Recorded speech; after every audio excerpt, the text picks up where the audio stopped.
selagi ada waktu, mari kita memberikan sesuatu buat orang tua kita. Ingat Johnny ya, kalau setelah pulang ini beli sesuatu buat orang tuamu, tapi dikasih dulu uang kram. Saya ingatkan. Ya, saudara, kita kalau masih punya orang tua, berilah mulai dari sekarang. Karena apa? Jangan tunggu dia meninggal dulu atau apa baru kita mulai memikirkan pestanya dan lain sebagainya. Yang memang niatnya buruk. Ada kritikan yang memang niatnya baik. Jadi ketika kita mendapat kritikan, kita harus tahu memilah ini kritik yang bagaimana, ini kritik baik atau kritik buruk. Tapi jangan salah juga, ada kritik buruk tapi baik. Ada juga, mengerti artinya kritik buruk tapi baik, tujuannya baik. Ketika kita merespon dengan baik. Contohnya ketika saya dikritik, ini tampang doang. Ya ini pengalaman asli. Waktu saya semester itu harga diri saya jatuh. Tetapi kalimat yang membuat saya bangkit. Iya, saya tak boleh miskin. Jangan hanya tampang doang tangan di sana, tapi ternyata tak kuat. Tapi bukan memaksa diri Bapak Saudara ya. Kalau memang kita tak mampu, jangan paksa diri. Tetapi kita harus berusaha gitu, semampu mungkin bangkit.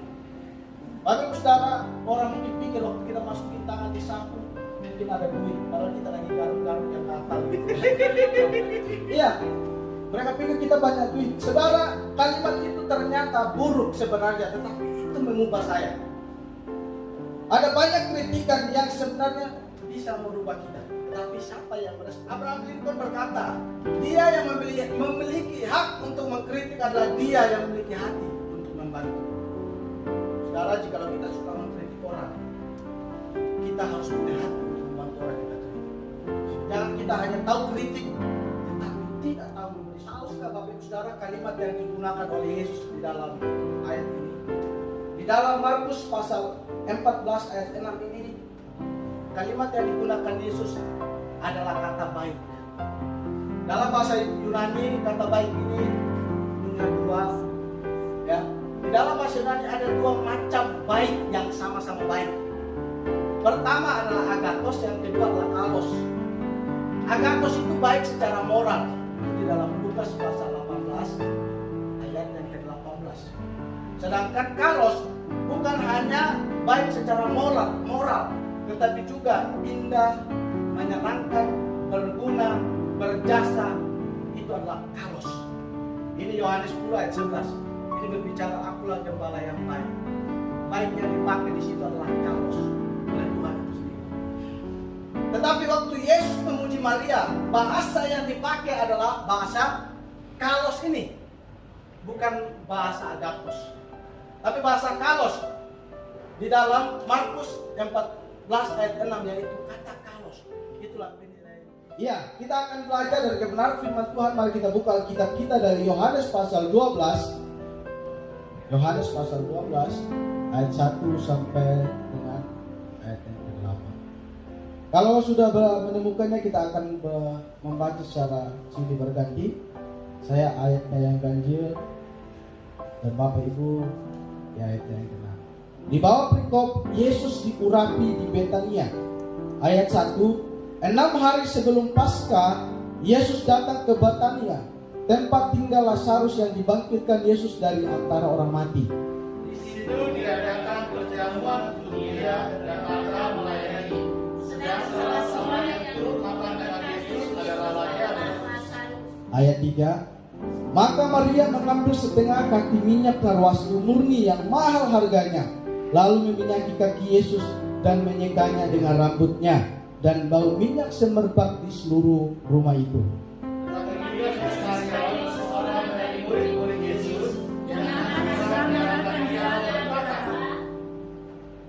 Mengapa minyak narwastu ini tidak dijual 300 dinar dan uangnya diberikan kepada orang-orang miskin? Hal itu dikatakannya bukan karena ia memperhatikan nasib orang-orang miskin, melainkan karena ia adalah seorang pencuri. Ia sering mengambil uang yang disimpan dalam kas yang dipegangnya. Maka kata Yesus, biarkanlah dia melakukan hal ini mengingat hari penguburanku. Karena orang-orang miskin selalu ada padamu, tetapi aku tidak akan selalu ada padamu. Amin. Amin.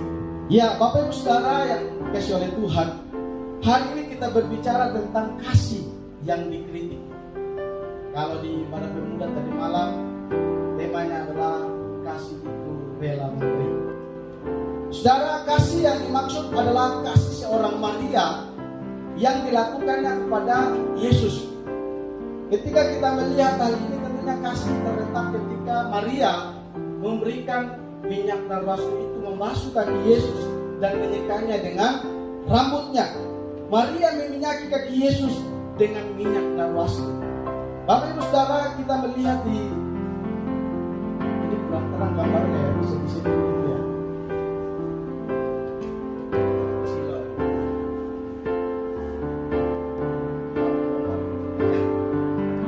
Ya, seperti ini. Supaya Juni bisa baca ya, Juni ya. Iya. Di ayat 3 dari bacaan kita Yohanes pasal 12 di situ dijelaskan tentang minyak narwastu itu. Saya akan baca. Maka Maria mengambil setengah kati minyak narwastu murni yang mahal harganya, lalu meminyaki kaki Yesus. Saudara yang dikasihi oleh Tuhan, dari ayat ini menceritakan tentang minyak narwastu murni yang dipakai oleh Maria untuk meminyaki kaki Yesus. Artinya apa saudara? Minyak narwastu ini bukan minyak yang abal-abalan. Kalau kita bilang KW2, KW3 gitu ya. Ini asli. Apa Pak? kaleng-kalengan. Bukan kaleng-kalengan. Ini asli murni. Dikatakan minyak narwastu murni. Artinya ini minyak yang benar-benar murni gitu, spesial, dan itu dilakukan memang pada waktu itu. Momen-momen tertentu minyak ini dipakai. Tidak semua momen. Dari ayat ini adalah sebuah tindakan yang dilakukan oleh Maria kepada Yesus. Dia melakukan hal ini meminyaki kaki Yesus dengan minyak narwastu murni, dan kita kenal harganya ini mahal, yang mahal harganya. Minyak narwastu yang kita akan pelajari minyak yang mahal, bukan minyak kaleng-kaleng, bukan minyak KW ya, bukan minyak KW2, KW3, tapi ini asli mahal. Bagi saudara, minyak narwastu pada waktu itu, minyak narwastu ini dikenal sangat mahal harganya, dan tidak sembarang orang punya, dan tidak semua orang punya. Ya, ada kutipan dari seorang penulis, ya, dia kutip begini: minyak narwastu adalah parfum seperti minyak yang disarikan dari akar dan ranting tumbuhan narwastu yang tumbuh di India. Jelas bukan salah satu dari minyak wangi bermutu yang dijual di pasar Betania. Artinya apa saudara? Minyak ini tidak dijual di sembarang tempat.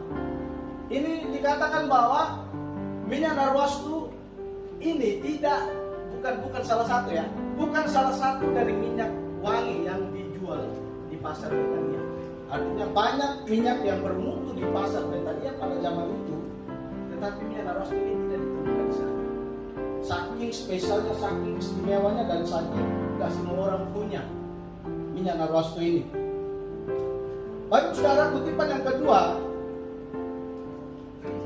menurut Wycliffe, minyak narwastu merupakan minyak yang berasal dari sebuah tanaman yang tumbuh di India Utara. Harganya sangat mahal dan harus diimpor. Artinya apa saudara? Minyak yang dipakai oleh Maria ini minyak yang tidak mudah ditemukan, harus diimpor. Dan asalnya ini hanya di India Utara. Artinya tidak bisa ditemukan di Sumba. Tidak ada di Sumba barang ini. Kita nama lihat kira-kira seperti inilah gambar minyak narwastu ini. Ini gambar dari botol dan minyak narwastu.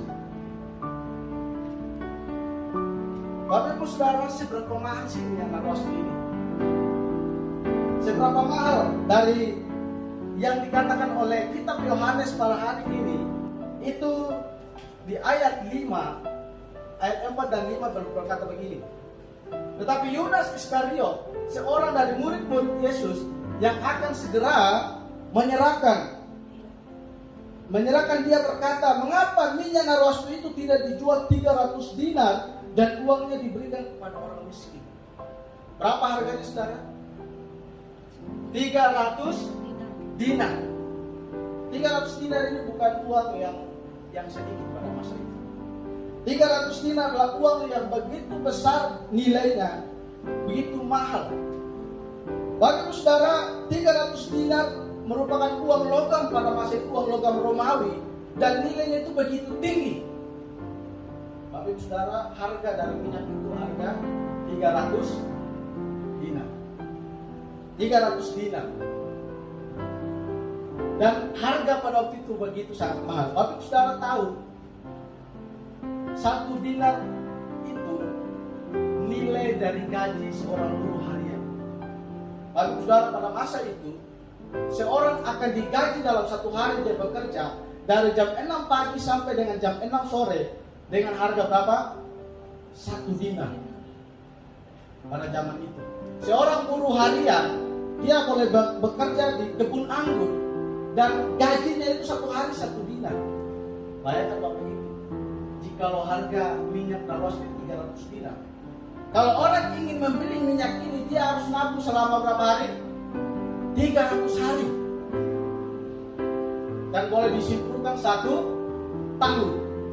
Jadi kalau Bumida mau beli ini gaji 1 tahun tempat kerjanya, itulah hasilnya minyak narwastu. Kita baca ayat, ada ayatnya. Ya, Matius 20 ayat 1 sampai 2. Adapun hal kerajaan surga sama seperti seorang tuan rumah yang pagi-pagi benar keluar mencari pekerja-pekerja untuk kebun anggurnya. Setelah ia sepakat dengan pekerja-pekerja itu mengenai upah sedinar sehari, ia menyuruh mereka ke kebun anggurnya. Berapa sehari? Sedinar sehari. Di dalam Matius 20 ayat 1 sampai 2. Artinya Bapak saudara, seorang upahan pada masa itu untuk mendapat 1 dinar, dia harus bekerja 1 hari itu dari jam 6 pagi sampai jam 6 sore. Tapi saudara, bayangkan harga narwastu, minyak narwastu yang dipakai memang di sini harganya luar biasa sangat mahal. Gaji kita dalam 1 tahun atau gaji seorang buruh harian ini. Makanya minyak narwastu itu tidak semua orang punya, tidak sembarang orang miliki karena begitu mahal harganya pada masa itu. Dan minyak narwastu itu hanya dibuka, itu boleh dikatakan dibuka tutupnya atau dipakai pada momen-momen tertentu atau hari raya tertentu atau ada acara-acara spesial tertentu. Seperti halnya di dalam kehidupan kita, ketika kita punya barang istimewa, barang spesial, itu nggak sembarang kita pakai, betul ya? Betul? Tidak sembarang kita pakai. Contohnya saya tahu Kasuri ya. Saya kenal Kasuri punya parfum itu parfum yang mahal, parfum pramugari gitu ya, parfumnya orang Garuda. Setiap hari Kasuri nggak pakai itu barang, mungkin sebulan sekali ada kan ya. Nggak sembarang pakai saking mahalnya. Sama dengan pribadi kita, mungkin kita punya barang yang harganya 1 juta, itu tidak mungkin kita pakai setiap hari itu barang, atau setiap minggu kita pakai. Karena apa? Kita jaga jangan sampai rusak. Sama dengan minyak narwastu ini saudara, tidak semua ini dipakai acara, hanya acara-acara tertentu dan momen-momen spesial tertentu baru minyak narwastu ini dipakai. Sangat menarik bahwa minyak yang begitu mahal ini, ketika Maria memakaikan bagi Yesus, langsung dikritik sama Yudas Iskariot. Kritiknya nggak tanggung-tanggung pula ya. Dicatat itu sudah niatnya jahat. Dia kritik bukan niatnya baik, tapi dia kritik niatnya ada U di balik B. Bagi saudara, mengapa Yudas ini begitu lihat itu minyak, lihat itu barang langsung ngomong harganya 300 dinar. Ingat saudara, Yudas ini adalah seorang bukan pencuri, bendahara kas. Artinya dia ketika melihat barang itu, otaknya itu main. ini kalau dijual tak gitu ya. Artinya dia bisa menebak harga dari barang itu. Artinya dia orang lapangan. Ada dua kemungkinan mengapa waktu itu ya, saya pelajari juga kemarin. Ada dua kemungkinan kenapa Yudas ini jadi bendahara. Ada dua kemungkinan. Pertama, memang Yesus yang memilih dia. Yesus memilih Yudas jadi bendahara karena memang Yudas punya keahlian di sini, punya kemampuan di sini. Yang kedua, Yudas Iskariot sendiri yang menyodorkan diri. Dan Tuhan pakai aku jadi bendahara. Atau Yesus pakai aku punya kemampuan. Sehingga Yesus memilih. Ada dua kemungkinan mengapa dia jadi bendahara. Saudara Bapak Ibu yang dikasih oleh Tuhan, Yudas begitu melihat barang itu langsung menebak harga. Dan dia langsung mengkritik dari apa yang tindakan kasih yang dilakukan oleh seorang Maria tersebut. Saudara yang dikasih oleh Tuhan, minyak narwastu yang dipakai oleh Maria itu merupakan bukti. Karena memang pada zaman itu minyak narwastu dipakai untuk perayaan tertentu, harus spesial tertentu. Bagi Maria, ketika dia bertemu dengan Yesus, ini adalah hari spesialnya untuk memberikan yang terbaik yang dia punya untuk Yesus. Saudara, bagi Maria ketika bertemu dengan Yesus, dia meminyaki kaki Yesus. Artinya Maria sedang memberikan dari dirinya barang yang paling berharga, yang paling istimewa dan paling spesial yang dipersembahkan kepada Yesus. Tapi saudara melihat dan harganya saja, betul ini barang yang spesial, barang yang antik orang bilang, tidak sembarang orang punya. Dan ketika dia rela memberikannya untuk meminyaki kaki Yesus, itu bukti bahwa harga seberapa harga pun itu barang itu menjadi tidak berharga ketika dia mempersembahkannya kepada orang yang paling berharga, yaitu Yesus Kristus. Bapak Ibu saudara yang dikasih oleh Tuhan, tindakan Maria menunjukkan kasih dan pengorbanan yang sangat luar biasa. Tindakan dari Maria menunjukkan dia rela memberikan dari dirinya barang yang istimewa, barang yang berharga untuk diberikan kepada Yesus. Bapak Ibu saudara, seorang penulis berkata begini, Maria sedang menunjukkan pengabdiannya kepada Yesus sebelum terlambat. Ia memberikan bunga harum pada waktu Yesus masih hidup dan bukan membawanya pada penguburan. Tindakan kasih dan penyembahan dilakukan di depan banyak orang dengan spontan, penuh pengorbanan, murah hati, bersifat pribadi dan berani. Warren berkata bahwa Maria sedang menunjukkan pengabdiannya kepada Yesus sebelum terlambat. Saudara, maksud dari penulis ini adalah, atau maksud dari Warren ini adalah bahwa ketika Yesus berkata begini, dari ayat bacaan kita di situ Yesus berkata begini, biarkanlah dia melakukan ini mengingat hari penguburan. Saudara, Maria sedang menunjukkan pengabdiannya kepada Yesus sebelum terlambat. Apa arti ini? Artinya bahwa yang dilakukan Maria ini menunjukkan pengabdian sebelum Yesus akan mati. Bapak saudara, ketika Yesus mati, ada beberapa orang bawa minyak-minyak dan rempah-rempah di mayat Yesus, betul ya? Mereka membawa itu. Tetapi Maria memberikannya itu ketika Yesus masih hidup. Dia tidak memberikannya pada waktu Yesus sudah mati. Dia memberikannya sebelum terlambat. Dia mengabdikan dirinya bahwa dia memberikan yang paling berharga ketika Yesus masih hidup. Dan di depan banyak orang dengan spontan. Artinya dia gak ada negosiasi dengan keluarga atau apa. Dan dia berani membayar harga itu. Bapak Ibu saudara, sama dengan kita yang masih punya orang tua, ya, yang masih punya orang tua atau keluarga atau orang tua lah ya, kita khusus, bahwa kita harus memberikan bunga harum. Ya, di situ dikatakan harus mempersembahkan bunga harum bagi orang tua kita. Bunga harum di sini bersifat dalam tanda kutip itu transparan, pulsa, atau hal ada sesuatu yang kita lakukan bagi orang tua kita. Kalau orang tua kita masih hidup, John Nicky juga harus begitu. John Nicky kalau sudah punya penghasilan sekali-sekali lah beli sesuatu buat orang tua. Jangan orang tua yang belikan buat John Nicky.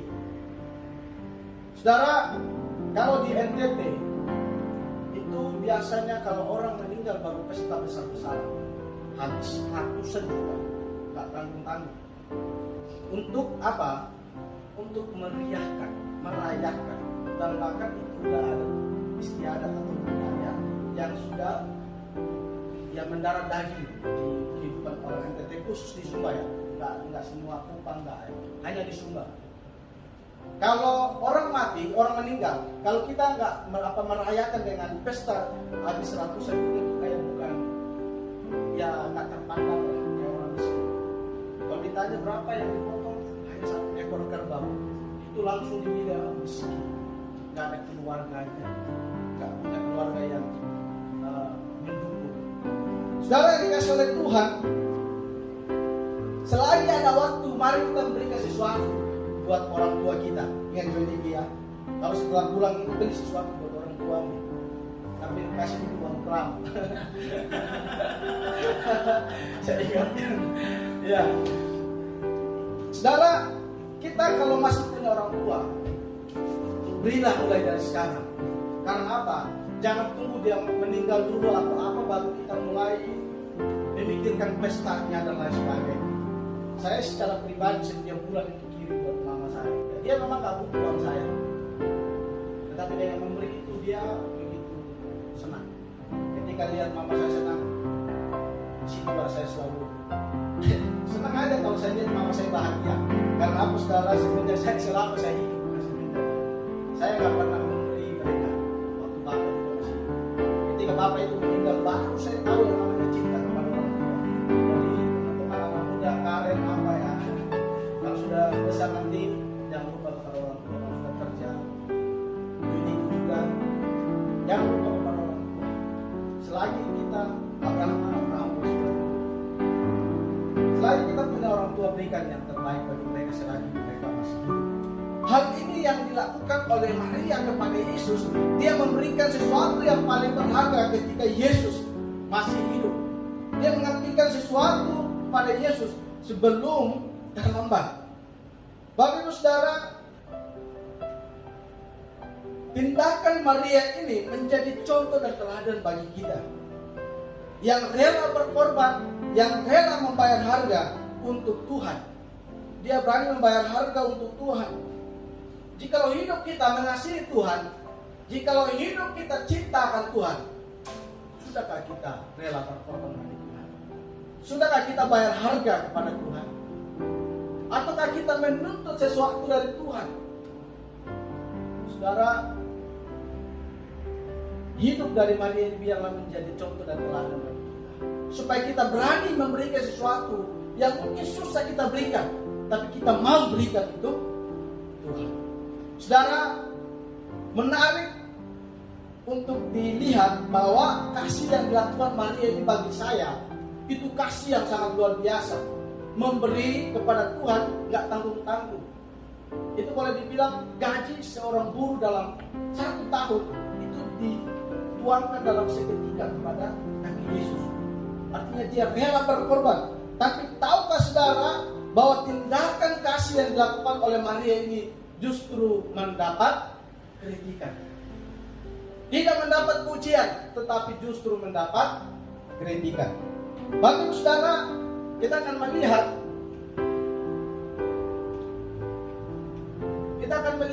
kasih yang dikritik, dengan tema kita kasih yang dikritik. Bagaimana kritik itu datang dan bagaimana respon Yesus kepada si pengkritik? Bagaimana respon Yesus kepada si pengkritik? Kita akan belajar 2 poin ini. Bagaimana kritik itu datang dan bagaimana respon Yesus kepada para pengkritik. Saudara yang dikasihi oleh Tuhan, poin yang pertama adalah kritik itu datang dari Yudas Iskariot. Kita bisa melihat di ayatnya yang ke-4 dan 5. Tetapi Yudas Iskariot, seorang dari murid-murid Yesus yang akan segera menyerahkan dia, berkata, "Mengapa minyak narwastu ini tidak dijual 300 dinar dan uangnya diberikan kepada orang miskin?" Saudara, itu adalah kritikan yang keluar dari mulut seorang Yudas Iskariot. Kenapa saudara? Bahwa kalimat yang pertama keluar dari mulut Yudas Iskariot adalah kalimat ini. Selama dia ikut melayani Yesus, sepatah kata pun belum ada yang dicatat di dalam Alkitab. Dia berbicara. Jadi kalimat yang pertama kali dicatat oleh Alkitab yang keluar dari mulut Yudas Iskariot, kalimat ini ayat 5, yang dia berkata, "Mengapa minyak narwastu ini tidak dijual?" Bayangkan saudara, seorang Yudas sekali bicara, yang keluar dari mulutnya adalah kata kritik. Bayangkan apa yang keluar dari mulutnya itu kata mencela, kalimat menyalahkan. Saudara, sebenarnya kritiknya ini tidak buruk sebetulnya. Sebenarnya tidak buruk sebenarnya kalimatnya si Yudas Iskariot ini. Tapi yang membuat itu buruk adalah dia menyampaikannya dengan niat jahat. Saudara, kritikan itu tidak selalu benar dan tidak selalu salah. Tergantung kritikan itu letaknya di mana dan kita memposisikannya di mana. Bapak Ibu Saudara, ternyata kritikan itu tidak hanya dari Yudas. Kira-kira kritikan itu datang dari mana lagi selain dari Yudas? Ada yang bisa tahu? Anak muda? Kritikan dari mana lagi? Selain Yudas yang mengkritik adalah ke-11 murid lainnya. Mereka juga ikut mengkritik. Kita akan melihat ayatnya. Ya. Kita akan melihat ayat ini ya. Ayat Matius pasal 26 ayat 8. Matius pasal 26 ayat 8. Melihat itu, murid-murid gusar dan berkata, "Untuk apa pemborosan ini?" Di situ dikatakan murid-murid. Saudara, bukan hanya dari Yudas kritikan itu, tetapi kritikan juga disampaikan oleh murid-murid yang lain. Lalu kemudian kita melihat ayat yang kedua. Di dalam Markus pasal 14 ayat 4, di situ dia bilang begini. Ada orang yang menjadi gusar dan berkata seorang kepada yang lain, "Untuk apa pemborosan minyak narwastu ini?" Saudara, apakah kedua ayat tadi itu bertentangan dengan kitab Yohanes yang kita baca? Bapak saudara, itu tidak bertentangan. Tetapi kalimat yang disampaikan oleh murid-murid lain ini itu merupakan karena mereka dibakar oleh kalimat daripada Yudas Iskariot. Ketika Yudas berbicara demikian, murid-murid yang lain berpikir, "Iya ya, kenapa tidak dijual saja di barang ini harga 1 tahun ini? Kenapa tak dijual saja untuk dibagikan kepada orang miskin?" Tanpa mereka pahami yang di pikiran Yudas berbeda yang dipahami oleh murid lain. Tetapi murid-murid lain itu mendukung kalimat Yudas itu dan menyalahkan tindakan Maria. Jadi kritik yang pertama datang itu dari Yudas dan didukung oleh murid-murid Yesus yang lain. Saudara, kritikan Yudas ini sungguh sangat terlalu. Sungguh keterlaluan tindakan Yudas ini. Mengapa saya berkata sungguh keterlaluan? Ada 2 alasan. Mengapa keterlaluan kalimat Yudas ini? Pertama, dia mengkritik Maria dengan motivasi buruk. Di dalam Yohanes yang kita baca ayat 5 dan 6, "Mengapa minyak narwastu ini tidak dijual 300 dinar dan uangnya diberikan kepada orang miskin?" Dicatat di situ ayat 6. Hal itu dikatakan bukan ia memperhatikan orang miskin, melainkan ia sering mengambil uang yang disimpan dalam kas, atau dalam tanda kutip dia sering mencuri. Mengapa kritikan itu menjadi keterlaluan atau buruk? Karena dia mengkritik Maria dengan motivasi buruk. Artinya apa, saudara? Artinya ada kritikan yang memang niatnya buruk. Ada kritikan yang memang niatnya baik. Jadi ketika kita mendapat kritikan, kita harus tahu memilah ini kritik yang bagaimana, ini kritik baik atau kritik buruk. Tapi jangan salah juga, ada kritik buruk tapi baik. Ada juga, mengerti artinya? Kritik buruk tapi baik, tujuannya baik. Ketika kita merespon dengan baik.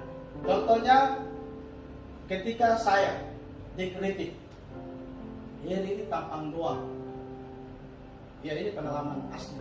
Waktu saya semester 3, saya dan itu harga diri saya jatuh. Tetapi kalimat yang membuat saya bangkit. Iya, saya nggak boleh miskin. Jangan hanya tampang doang, tangan di sana, tapi ternyata nggak boleh keluar. Tapi bukan memaksa diri, Bapak Ibu Saudara. Kalau memang kita nggak mampu, jangan maksa diri. Tetapi kita harus berusaha gitu, semampu mungkin untuk bangkit. Bapak Ibu Saudara, orang mungkin pikir waktu kita masukin tangan di saku, mungkin ada duit, padahal kita lagi garuk-garuk yang gatal gitu.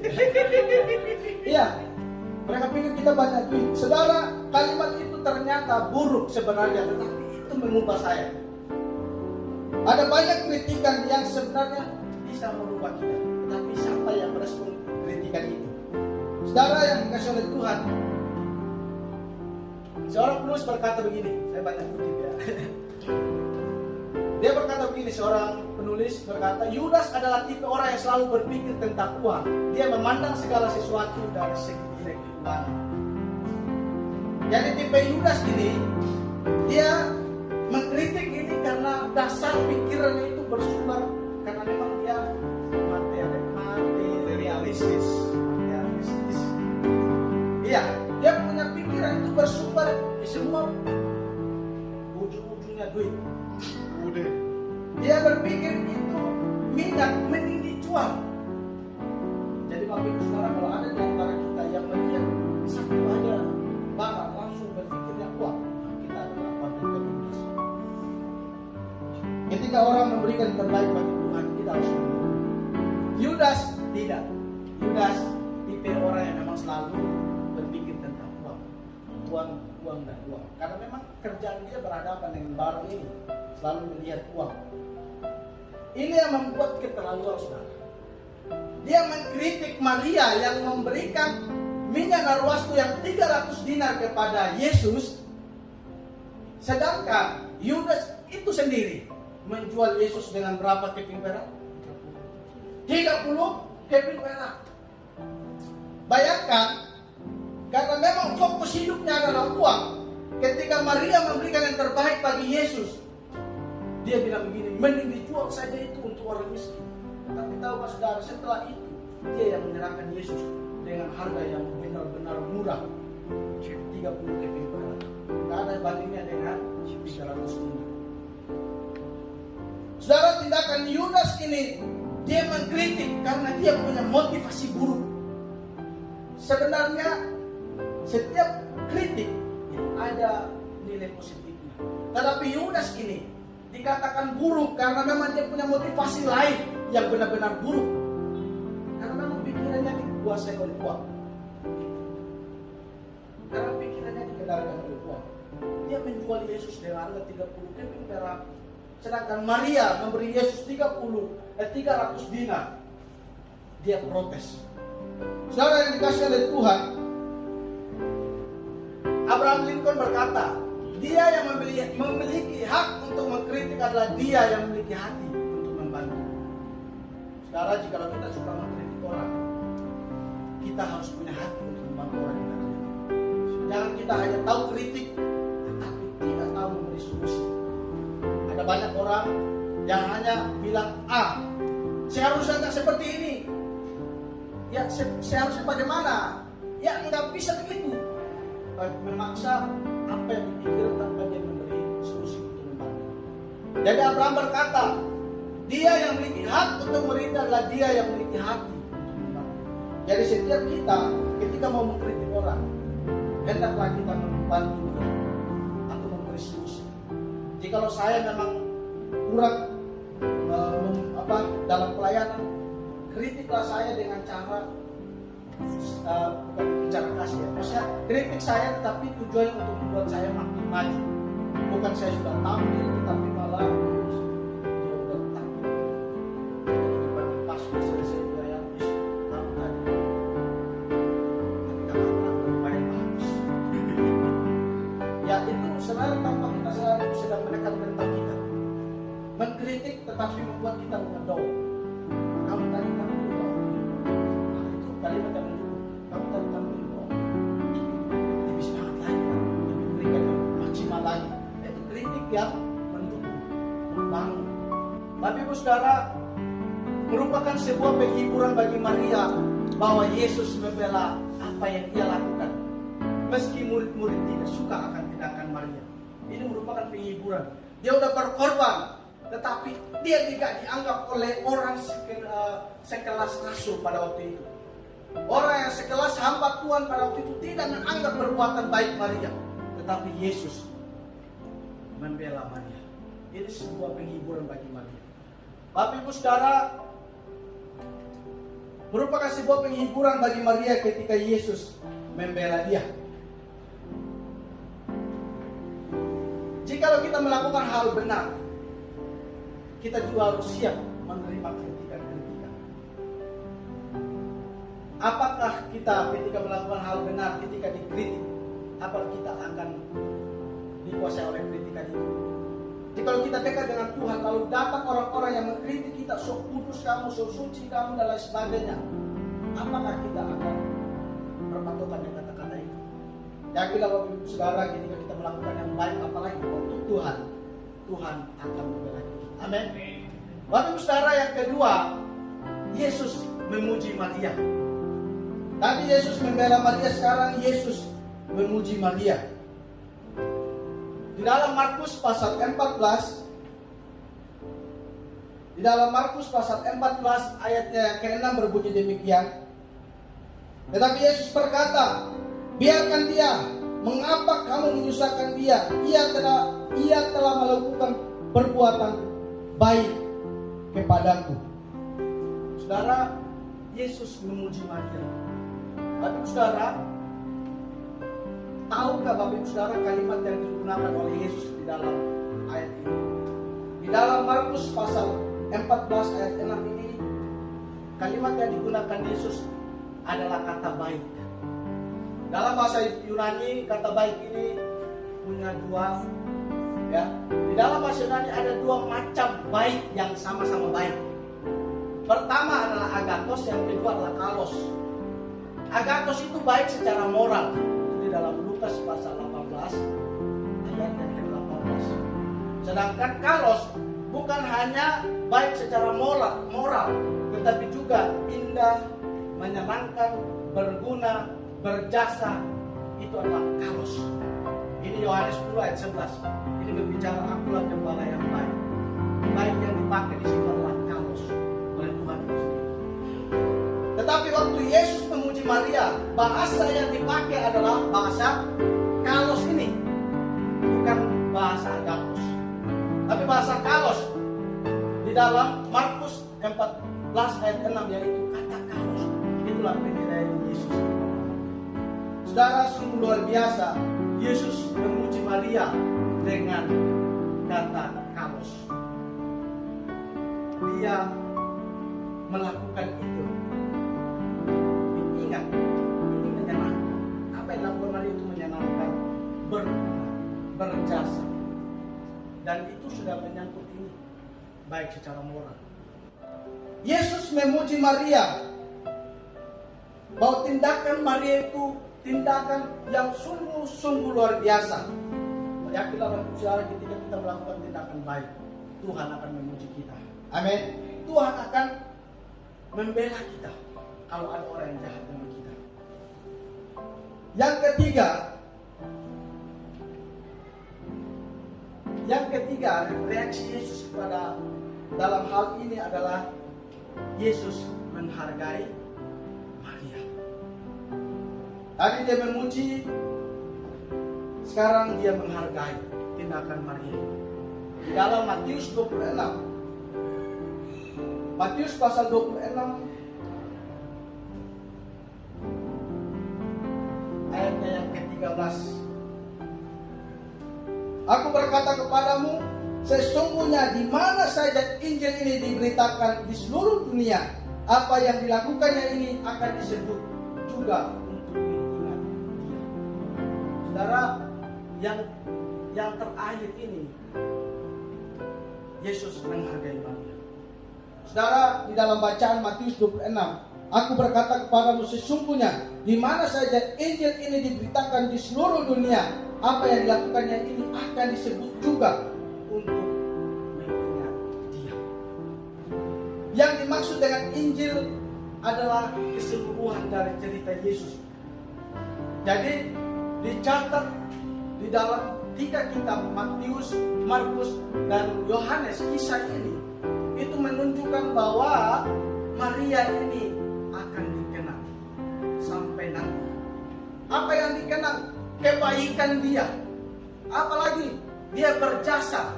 Yang sebelumnya tadi kata kaos itu ya. Dia dikenang dan dikatakan oleh Yesus, sesungguhnya di mana saja Injil diberitakan di seluruh dunia, apa yang dilakukan yang ini menunjukkan tindakannya yang sedang memasukkan Yesus dengan minyak itu akan disebut juga untuk mengingat dia. Namanya harum, saudara. Artinya apa? Dia tidak hanya mengharumkan ruangan dia ketika meminyaki kaki Yesus, tetapi namanya ikut harum sampai hari ini kita mendengar kisah ini. Artinya apa? Namanya itu harus baru dikenal sampai nanti bagi saudara kedua kali. Sampai kita bicara tentang kita lagi terakhir kita mendengar.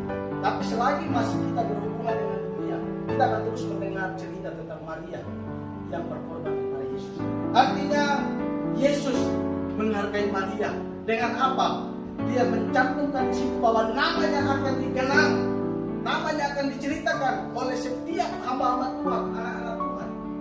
Artinya Bapak Ibu Saudara, kita sebagai anak Tuhan, ketika kita menjadi anak Tuhan, maka kita memberikan nama yang harum. Amin. Bukan nama yang busuk. Ketika kita mati nanti atau meninggal, bukan dikenang, aduh syukurlah dia mati. Kalau dia ada itu mengatur hidup ini juga. Itu meninggalkan jejak atau meninggalkan nama yang buruk. Tapi seorang yang meninggalkan nama baik akan selalu dikenang. Amin. Kita sebagai anak Tuhan, biarlah kita menjadi anak Tuhan yang menyimpan, atau ketika kita tiada, nama kita akan dikenang. Karena ada ayat berkata, nama baik lebih berharga daripada apa? Emas dan perak. Emas dan permata. Saudara, hari ini kita belajar tentang tindakan kasih Maria kepada Yesus.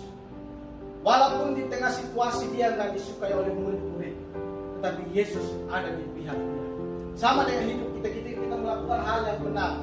Mungkin orang tidak suka dengan kita, yakinlah bahwa Yesus ada di samping kita. Dia membela kita dan dia akan membangkitkan kita. Tidak ada masalah ekonomi apapun yang kita alami, ketika kita terus hidup dengan Tuhan, Tuhan akan membangkitkan kita. Yang penting kita terus hidup bersama. Ya, kita aminkan firman Tuhan dan minta kesediaan Tuhan untuk kita.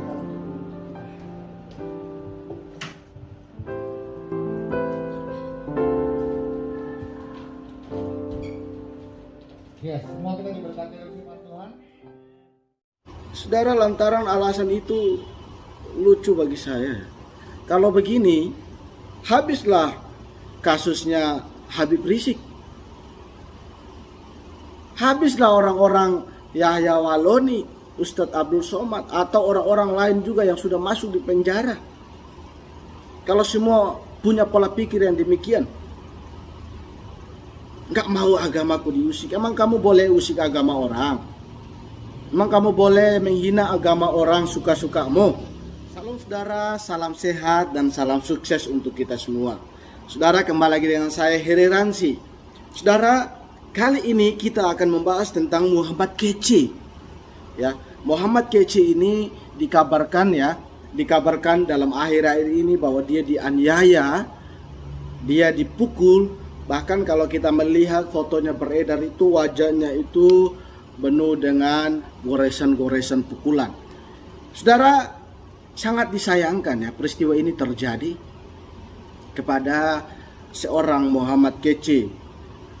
Karena kalau kita melihat hal-hal seperti ini, ya seolah-olah nampak sekali gitu ya, ternyata orang-orang non-Islam kalau menghina Islam itu kesannya itu seolah-olah memang penjahat yang harus diburu gitu ya, yang harus dicari gitu, bahkan sampai ke lubang kuburan gitu pun dicari gitu.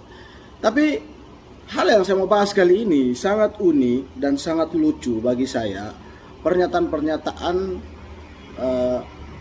dari orang yang menganiaya Muhammad Kece.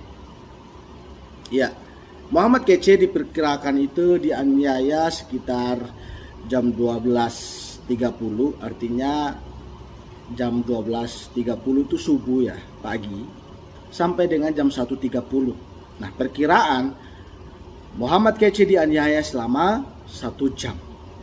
Bayangkan saudara, apa yang dilakukan dalam 1 jam itu. Ya, peristiwa itu dikerjakan oleh Napoleon dan 3 kawannya. Ya, mereka datangi sel Muhammad Kece di jam itu. Ya, dan ya Muhammad Kece dianiaya, dipukul. Bahkan kalau saya melihat juga beritanya itu sempat katanya kotoran manusia itu di ini ya sama Muhammad Kece. Saudara, melihat hal ini sangat sedih sebenarnya ya. Alasan yang membuat saya sedih adalah alasan Napoleon itu. Kenapa Muhammad Kece kok dianiaya di dalam penjara, kok dipukul selayaknya preman-preman besar gitu ya. Saudara, ini sangat disayangkan. Hal ini juga terjadi dalam penjara yang seharusnya kontrolnya itu ada gitu. Tapi memang realita, ada juga kemarin saya tanya, memang penjara itu ya kalau sudah dalam penjara itu ada bosnya masing-masing gitu ya. Nggak tahu lah seperti apa karena belum pernah masuk penjara. Tapi alasan Napoleon ketika menganiaya itu simpel, saudara. Kenapa? Karena nggak terima Muhammadnya itu dihina oleh Muhammad Kece. Nggak terima ajaran Islamnya itu dihina sama Muhammad Kece. Alasannya itu, hati saya kesel. Kenapa agama saya diusik? Kenapa agama saya diganggu? Hati saya tidak terima. Saudara, lantaran alasan itu lucu bagi saya. Kalau begini, habislah kasusnya Habib Rizik. Habislah orang-orang Yahya Waloni, Ustadz Abdul Somad, atau orang-orang lain juga yang sudah masuk di penjara. Kalau semua punya pola pikir yang demikian, nggak mau agamaku diusik. Emang kamu boleh usik agama orang? Emang kamu boleh menghina agama orang suka-sukamu? Saudara, jangankan melihat orang Kristen itu didasari dengan kasih, lalu mulai berpikir hal-hal, oh enak ini jadi santapan ini. Saudara, saya juga mau katakan, pertama juga Dennis Siregar beranggapan bahwa orang Kristen itu takut ya. Takut sama Islam yang membuat orang Kristen itu susah melapor orang-orang Islam ketika menghina agama. Saya mau bilang juga sama Dennis Siregar, sebenarnya bukan orang Kristen gak melapor, bukannya orang Kristen takut. Memang orang Kristen sudah melapor, tetapi dengan aturan hukum. Tidak melapor lalu nggak terima laporannya, di demo dan lain sebagainya. Tidak seperti itu orang Kristen. Orang Kristen itu bertindak, melakukan sesuatu, urusan hasil atau tidaknya itu urusan belakangan. Artinya apa? Kalaupun memang belum terjawab, kami percaya bahwa Tuhan kami itu Tuhan yang hidup. Tuhan gak mati. Dia pasti bisa membuat orang itu jerah. Dia punya cara sendiri dan waktu Tuhan itu adalah waktu yang terbaik. Saudara, kisah tentang Muhammad Kece dianiaya ini menggambarkan bahwa betapa bencinya orang-orang non-Kristen kepada orang-orang Kristen. Simpelnya seperti itu. Kalau orang Kristen menyinggung sedikit agama, langsung dikejar, didemo sana sini, bahkan ancam pengen bunuh dan lain sebagainya. Sedangkan kalau orang Kristen dianiaya, saudara, orang Kristen itu diam. Pembalasan hak Tuhan. Kita hanya berdoa. Itulah filosofi hidupnya orang Kristen yang diajarkan oleh Yesus itu sendiri. Kasih, kasih, dan kasih. Yang walaupun Denny Siregar beranggapan bahwa kami itu takut. Bukan. Semua itu kasih Denny Siregar. Karena kasih, orang Kristen itu nggak banyak nuntut. Kasih itu murah hati. Kasih itu sabar. Kasih itu tidak marah, tidak dendam. Tapi boleh marah, boleh. Tapi jangan sampai berbuat dosa. Itu yang diajarkan oleh kitab kami dan itu yang disampaikan oleh Yesus itu sendiri. Jadi kami sebagai orang Kristen gak takut. Tetapi kami yakin Tuhan akan membela setiap anaknya. Saudara yang dikasih oleh Tuhan, andaikan gitu ya. Andaikan Habib Rizik diperlakukan demikian. Apakah orang-orang di luar tidak berontak? Apakah orang di luar tidak demo lagi? Ini kan lucu gitu. Tapi tak apa-apa. Salah satu yang dipercayai oleh orang Kristen dan menurut Alkitab, seorang anak Tuhan ketika mengikut Yesus dan mentuhankan Yesus sebagai Tuhan dan Juru Selamat, ia harus berani membayar harga. Bagi saya Muhammad Kece telah membayar harga dan akan terus bayar harga untuk kemuliaan Tuhan. Kenapa? Karena di dalam penjara itulah ketika Muhammad Kece respon dengan baik, tak membalas, akan nama Tuhan dipermuliakan di sana. Saya yakin orang-orang penjara yang lain akan tahu bahwa anak-anak Yesus itu sungguh punya hati yang mengasihi musuh. Saudara, kita doakan terus Muhammad Kece supaya Muhammad Kece tetap aman dan perlindungan Tuhan walaupun banyak orang yang tidak suka, bahkan dia diancam untuk dianiaya, dipukul, disiksa dan lain sebagainya. Saudara, Tuhan ada di pihak orang benar. Kejahatan seperti apapun, kebusukan seperti apapun yang kita dapatkan, yakinlah kebenaran selalu menang. Saudara, salam sehat, salam sukses, dan tetap jaga tubuh Anda dan tetap jaga diri Anda dari wabah corona dan dari dunia yang sedang rusak. Salam saudara, salam jumpa bersama saya Hedransi. Saudara, saya hari ini membuat konten video tentang dalam tanda kutip pejuang subuh Sumba. Itu karena dalam beberapa hari ini viral tentang gambar mereka yang beredar tentang penggalangan dana, cari dana, ya, dan itu ternyata meresahkan masyarakat Sumba. Nah, video kali ini saya buat untuk bertanya kepada pejuang subuh Sumba. Jadi saya nggak personal untuk bertanya, karena itu nanti hanya memberi saya pengertian. Sedangkan orang Sumba asli sendiri, orang Sumba pada umumnya nggak mendapat informasi itu. Jadi saya sengaja membuat video dan menurut saya harus ditanggapi oleh pejuang subuh Sumba. Pejuang subuh Sumba berdiri di Sumba itu sudah lama ya, sudah beberapa tahun. Dan saya rasa saat ini orang Sumba itu mulai ternyata terbuka mata mereka. Ternyata ada organisasi atau ormas atau apapun modelnya, ya intinya itu sebuah organisasi yang punya bendera pejuang subuh Sumba yang ternyata berdiri dan udah beberapa tahun.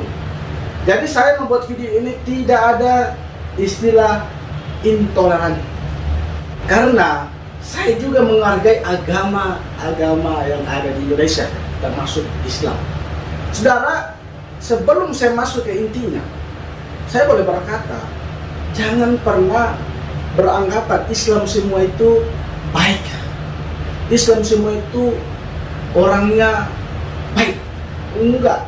Jadi Siregar sendiri itu membenci beberapa ustadz yang mengaku ustadz, tetapi kehidupan mereka hanya memprovokasi pengikut-pengikutnya. Seperti siapa? Banyak yang kita tahu. Seperti Yahya Waloni, Ustadz Felix Xiao, dan lain sebagainya, dan masih banyak. Dan tugas mereka hanya mengkritik habis, memfitnah habis orang Kristen. Tapi saya nggak bahas itu. Tapi saya hanya mau bertanya kepada orang-orang pendiri pejuang suku Sumba, siapapun Anda, dan apapun profesi Anda, saya mau bertanya. Saya sebagai masyarakat Sumba, orang Sumba, asli Sumba, mau bertanya, asal mulanya pejuang suku Sumba ini dari mana sih? Kemudian tujuannya apa berada di Sumba? Tetapi ada hal-hal poin penting yang saya mau tanyakan, dan saya minta orang-orang pejuang suku Sumba itu mengklarifikasi apakah yang saya sampaikan ini betul atau tidak, benar atau tidak. Jangan sampai nanti video saya diusut lagi. Video ini meresahkan masyarakat NTT, meresahkan masyarakat Sumba. Yang meresahkan itu bukan saya sebetulnya, tapi semua kegiatanmu yang meresahkan. Itu menurut saya. Jadi saya mau bertanya, jadi video ini nggak akan ada kaitannya meresahkan atau tidak, karena saya sistemnya bertanya kepada kalian pejuang suku Sumba. Kenapa nggak bertanya secara pribadi? Nggak perlu. Kalau saya bertanya secara pribadi atau personal, maka hanya saya yang tahu informasinya, betul? Maka saya mau buat video ini supaya semua orang tahu. Kalau memang ada klarifikasi kalian, silakan buat videonya dan bagikanlah ke masyarakat Sumba. Pertama, untuk pejuang suku Sumba, pertanyaan saya pertama adalah, pejuang suku Sumba ini dikenal dengan pendukung garis kerasnya FPI. Karena beberapa waktu lalu beredar sebuah video bahwa ada panggilan untuk pejuang suku untuk berkumpul sama-sama apa? Untuk menjaga balihonya Habib Rizik. Tentunya ada pertanyaan di sini. Apakah betul kalian bagian dari FPI? Itu yang pertama. Jadi jawab, bukan memfitnah saya, kurang ajar ini pembuat video, enggak. Kalian jawab. Kalau kalian organisasi yang benar-benar baik, pasti kalian akan meresponnya dengan baik. Tetapi kalau kalian nggak baik, kalian akan benci dengan video saya. Betul kah? Intinya saya nggak membangun intoleransi, tetapi saya membangun kepercayaan buat kalian. Ketika kalian benar organisasi yang baik, saya akan percaya dengan kalian. Tapi ketika kalian tidak menanggapi video saya nggak akan percaya. Itu baru pertanyaan pertama. Apakah kalian bukan bagian dari FPI, ataukah kalian bagian dari FPI? Karena ada video yang beredar dan saya punya videonya sampai sekarang. Lalu yang kedua yang saya mau tanyakan, tanggal 4 Juli kemarin 2021 ada berita yang masuk, dan itu beritanya bahwa berbicara tentang apa yang kalian kerjakan atau kegiatan-kegiatan ormas-ormas radikal.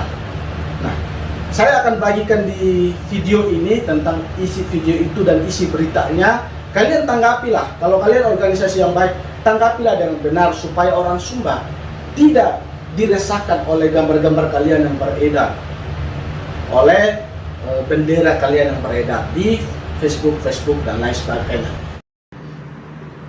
Bahaya gerakan Islam radikal yang berafiliasi dengan FPI mulai masuk ke Pulau Sumba.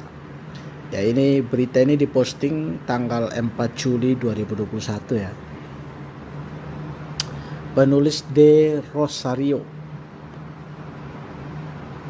Oke, kita baca apa isinya. Koordinator TPDI Petrus Celestinus mengungkapkan fakta yang mengejutkan mengenai geliat gerakan kelompok Islam radikal yang mulai menyusup masuk ke Pulau Sumba, Nusa Tenggara Timur. Ia mengungkapkan bahwa kelompok yang menamakan diri sebagai pejuang subuh Sumba ini menyebarkan pengaruhnya lewat dakwah kepada para penduduk setempat yang sudah mayoritas beragama Kristen, Protestan, dan Katolik. Gerakan serupa juga dilakukan oleh seorang ustadz bernama Nababan. Tanggapi, niat saya baik untuk mempercayai kalian. Kalau kalian diam saja, apa yang membuat kami percaya kalian itu organisasi atau ormas baik? Sedangkan kalian nggak berani mengekspos kegiatan kalian. Kalian kalau diam-diam justru orang pertanyakan. Lalu yang ketiga, ada channel YouTube Pejuang Subuh. Di situ Pejuang Subuh ini membahas konten-konten habis babak belur tentang Kristen. Pejuang Subuh, artinya Pejuang Subuh ini boleh mencakup nasional, tetapi Pejuang Subuh Sumba boleh mencakup sebuah pulau. Jadi berarti kalian punya pusatnya itu adalah Pejuang Subuh. Nah, konten-konten channel Pejuang Subuh ini membahas video-video yang bagi saya secara pribadi itu menyinggung. Banyak kontennya yang berbicara tentang bagaimana kekristenan, bagaimana Yesus itu bukan Tuhan, bagaimana kesaksian-kesaksian para mualaf, para mualaf yang pernah di Kristen lalu pindah, lalu kemudian mereka memfitnah kekristenan, mengarang-arang cerita. Apakah ini kalian Pejuang Subuh yang benar-benar ormas yang baik? Apakah justru kalian menjatuhkan kekristenan dengan sengaja menceritakan Kristen itu bukan Kristen yang benar, mereka adalah ini, itu, dan lain sebagainya, dan Yesus itu bukan Tuhan? Justru kalian meresahkan, membagikan informasi yang justru membuat banyak masyarakat benci dengan Kristen dan bahkan percaya mungkin dengan kalian. Karena apa? Video kalian kok berisi sesuatu yang benar-benar ya dibuktikan oleh seorang mualaf.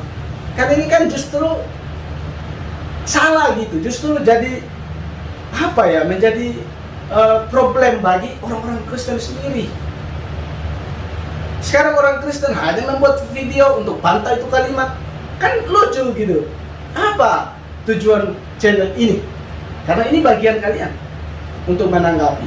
Lalu kemudian channel ini juga mengundang ustadz-ustadz sebagai pembicara. Kalau kalian buka YouTube-nya, kalian baca tentang YouTube itu, ada di situ pemberitahuan.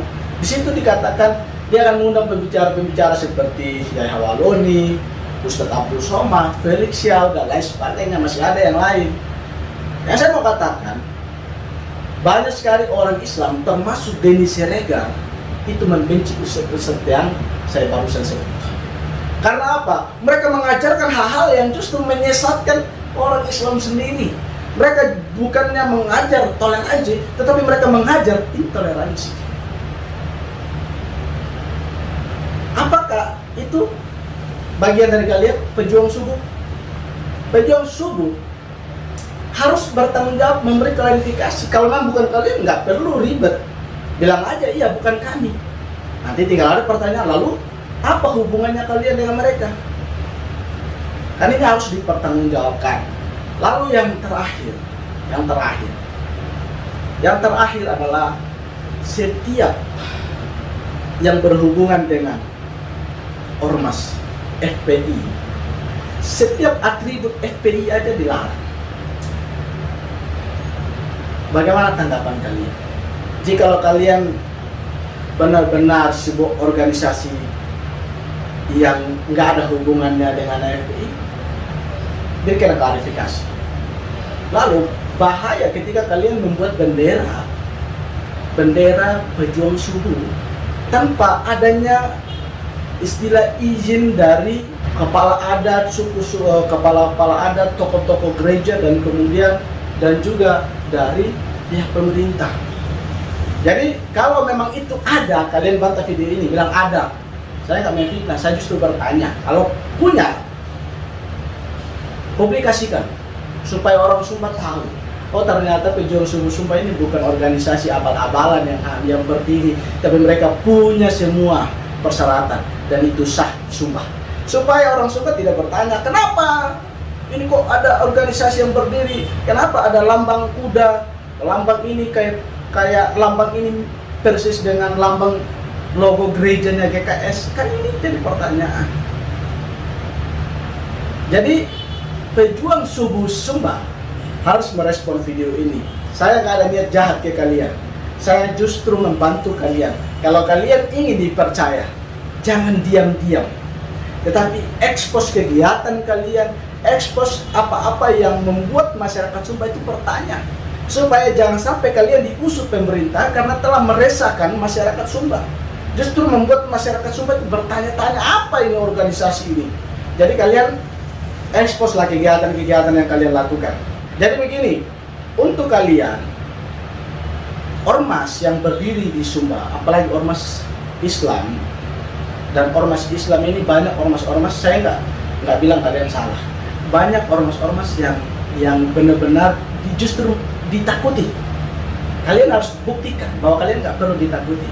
Seperti ormas FPI, HTI, itu ormas yang pertama kecil, lalu besar dan jadi pemecah belah NKRI, dan itu dibenci oleh Indonesia. Jadi kalian sebagai ormas yang masih yang kecil, walaupun sudah nasional punya, misalnya udah ada di mana-mana dan bukan hanya di Sumba, ya saya rasa kalian buktikanlah kerja kalian dengan niat baik, niat tulus untuk mencintai masyarakat, untuk membangun masyarakat Sumba itu sendiri. Dan hati-hati, setiap kegiatan kalian harus dipublikasikan dan dipantau oleh masyarakat Sumba itu sendiri. Jangan diam-diam. Justru banyak orang-orang yang melakukan kesalahan itu di saat dia diam-diam. Dia banyak diam, tiba-tiba udah bunuh diri aja, dia udah bom gereja dan lain sebagainya. Itu kasus yang dulu-dulu. Mereka orangnya dikenal alim, saleh, dan orangnya gak ada dosa lah. Tiba-tiba aja udah mati. Di mana? Di gereja. Jadi saya berharap kalian memberikan klarifikasi ini. Jangan berpikir, video ini aku lapor ke polisi, percuma. Karena itu nggak akan direspon sama pihak polisi. Justru polisi akan bertanya sama kalian, kenapa orang ini bertanya kalian malah lapor. Jadi responlah dengan baik, bijaksanalah berpikir dan pakai logika. Karena hanya logika dan imanmu yang bisa membuatmu bertindak hati-hati dan bertindak sesuai agamamu yang benar, bukan agama yang salah. Terima kasih, salam damai, salam toleransi. Karena saya harus berkata toleransi saat ini karena pernah saya buat video yang berapa bulan yang lalu dan saya dikatakan seolah-olah intoleransi. Jadi salam toleransi, saya gak benci orang Islam, tapi saya pertanyakan ormas pejuang subuh Sumba atau organisasi ini. Jadi sekian video dari saya, Tuhan berkati kita semua. Salam.